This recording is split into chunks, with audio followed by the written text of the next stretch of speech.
Welcome, N274, to Animals and People. Welcome to our finals week. My name is Winston Wang, and I'll be giving a lecture today. My final project, the topic is on the history and implications of gender projection of cats and dogs. And I got this really cute dog here, a cat here, so let's jump right in. So how do we think now?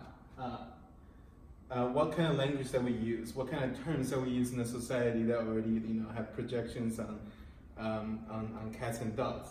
So I have a list here about cats and then the list here of dogs. You can see here that some of it might seem positive to you. Some of it might seem like negative to you. You'll see like, oh, maybe alpha male, top dog, man's best friend. Everything seems like a good thing, a positive thing to say about a man.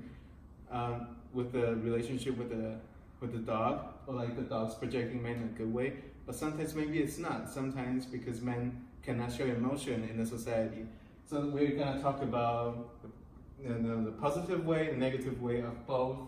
How cats and dogs are projecting genders in a deeper way. So we're gonna jump right into the next slide. So why do we think this way? Why do you think this way? Okay. This history of femininity and cats. And yeah, it's a very cute cat. So pronouns, gender association. So what color language do we already use? So books dating back to 19th century use she and her. So in this, the crazy cat lady term, this came from a book that says Our Domestic Animals, the Habits, Intelligence, and Usefulness, 1907. And this quote says that, yet in certain cities of every country we find persons who push their passion for cats to excess.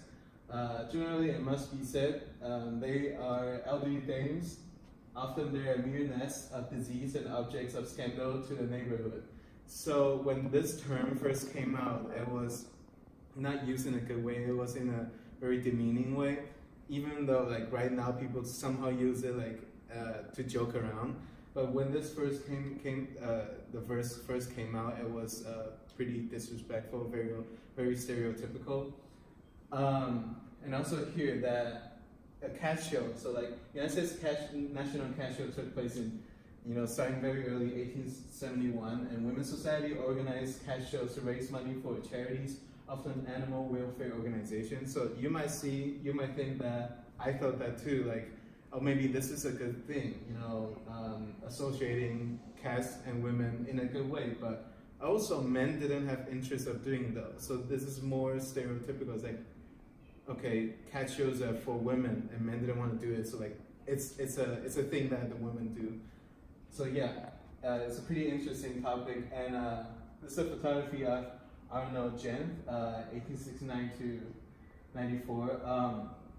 This woman in the photograph is a celebrity, and the reason why I put this picture here is because he was a very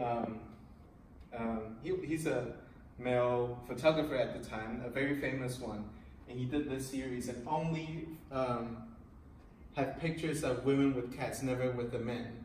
So I think that's very interesting because that was the mainstream culture back then.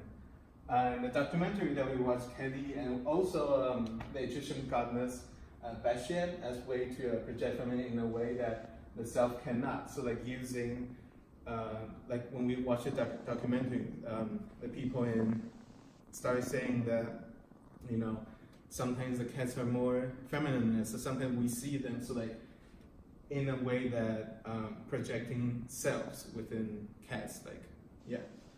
And let's jump to the next slide. Matching stereotypes, what similarities are there? And yeah, domestic tendency and cleanliness. So from this book, Everybody's Cat Book in 1909 excerpts, the cat is never so happy when she is nursing a mixed family of long-haired kittens and Pomeranian puppies.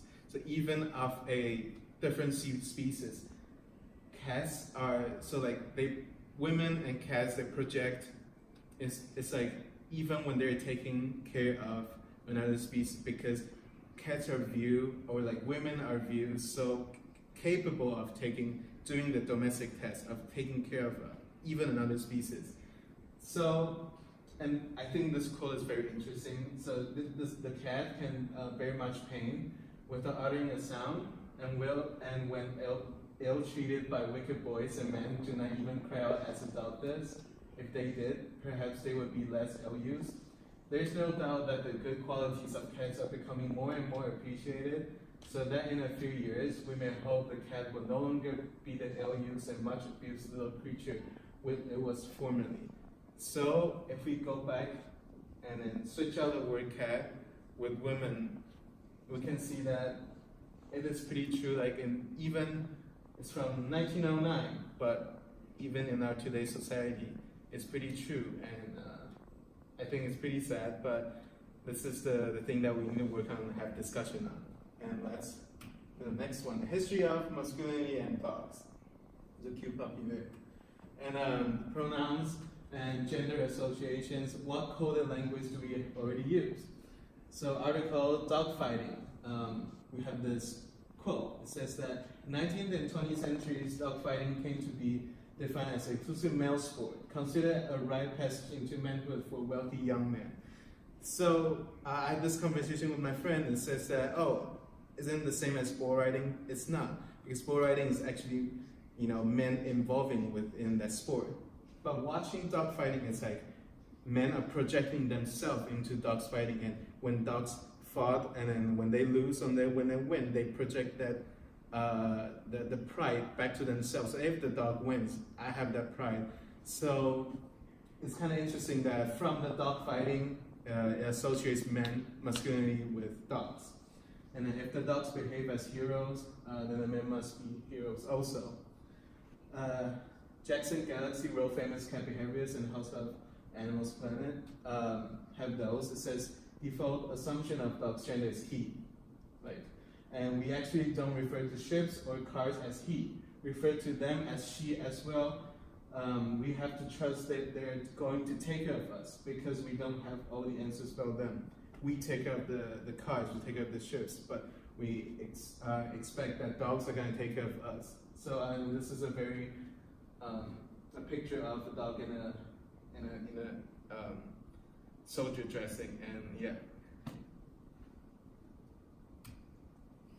And matching stereotypes. What similarities are there? So also from Jackson Galaxy, leaders commenting, and dogs are masculine in that they're task-oriented, they're action-oriented. You tell them to do something, and we have trained them over time to do it. Plus, what makes them appealing to men is they do what you tell them, and for the most part, they can be conquered again for the most part. Cats are not that. For the most part, cats are elusive. Females, I found, embrace mystery more than men do. They're okay with not having part answers to everything in the world. So the thing is, so it goes back to like the first couple of slides that I said that if we think about alpha male, think about top dog, think about dogs and men projection, maybe it looks like it's all good, but also in this way, men are not supposed to show emotions. Men are told to do things in a robot in the society. Men are supposed to, but not all men are like that. Not all, people are projecting the same way. Not all people have the same personality. So also it's a very interesting way to see that there's a view like this. And what are the implications? And we have the pros and cons here. So repetition of stereotyping, subconscious outward and internal sexism. And the pros here: move towards recognition and equality for men and women in our language and understanding. So I will say that what can we do to move forward? I think words are really powerful. Language is really powerful. This lecture is in English, but I'm from Taiwan, and even within Taiwanese culture, even when we speak Chinese, Taiwanese, we have the same gender projection of dogs, cats, women, and men. And the thing is, words are really powerful in all the cultures, and I think regaining the definition, regiving those definitions and projections is what we can move forward in a positive way. And thank you for listening, and I really had fun in this class, and thank you so much.